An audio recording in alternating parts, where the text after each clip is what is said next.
Okay, good morning mga ka-nature. So sa araw na ito ay meron akong kunting ituturo po sa atin, kunting kaalaman, no, kung paano natin malalaman ang isang kasarian ng ating mga sisiw.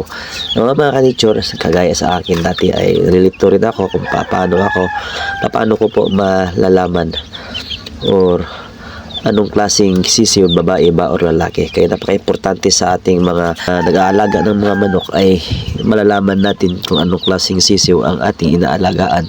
Now, ngayon mga ka-nature, sa napakasimpleng paraan na ituturo ko po sa inyo kung paano natin malalaman ang kasarian ng ating mga sisiw. Ito yung pamamaraan ng mga scientifico. Ganito lang ako, tayo ng isa pa. Ito. Paano ka ito? Kagaya ito mga ka-nature, itong sisiw na ito, paano natin malalaman sa pamagitan ng pakpak nila mga ka-nature. Yun. Ito ang scientificong pamamaraan kung paano malalaman ang isang kasarian ng ating mga sisiw. Ito. Pakita ko sa inyo mga ka-idol. Yun. Tingnan nyo mga ka-idol. Yung pakpak niya ay hindi pantay. Kagaya ito mga ka-nature. Oh. Yun. Oh. Tingnan nyo. Pakita ko. Ipaklaro ko ha. Medyo sila. Tingnan nyo. Meron isang, yung unang-una yung pakpak, yung itong balahibo. Yun. Tingnan nyo ito. Ito siya. Ito ay maiksi. At ito yung pangalawa ay may pangatlong balahibo ay mahaba. At sa madaling sabi mga ka-nature ay hindi pantay. Yun ay itong sisiw nito ay isang lalaki. Yun ang pamamaraan ng scientificong pag-aaral, pagsusuri. Okay, so ano naman ng babae?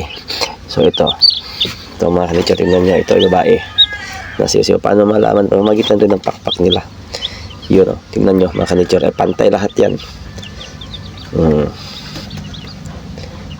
Yung pakpak nya, yung balahibo, tingnan mo. Yun, wala tayong makita dyan. Yung pinakaunahan na pakpak, titingnan nyo yung pinakaunahan na balahibo na pakpak nila ay pantay lahat yan. Yan ay babae mga ka-nature. Kuha rin tayo ng isa pang lalaki para hindi kayo malilito, no? Itong isa, itong brown na sisiw rin. Ito mga ka-nature ay lalaki ito. Pero tingnan nyo yung pakpak nya. Yun, meron talagang yung pinakaunahan na balahibo ng pakpak ay yun, pakita ko, ituro ko. Ito siya. Ito. Tingnan nyo ay napaka-iksi niya. Hindi kagaya sa yung babae ay talagang pantay. Ito, yung babae. Uulitin ko dito sa kabila para klaro talaga. Okay. Ayan, ito mga ka-nature, tingnan nyo. Walang lamang yan. Tingnan nyo, di ba? Klaro dito sa kabila, no? Yan yung unahan, primary niya.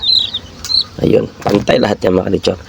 Yan ang pinakamadaling paraan paano natin malaman ang isang sisiw. At sa iba naman mga ka-nature, yung sinasabi ng traditional, simple lang, iganon na lang yung mga sisiw. Ka-nature, kasimple, malalaman natin ang kasarian ng ating mga sisiw at hindi tayo malilito kung ilang lalaki o ilang babae ang ating inaalagaan mga ka-nature na sinasabi nila. Dito lang kasimple. Ipahagaan mo sa inyong kamay. Yun, lumalaban yan sila, no?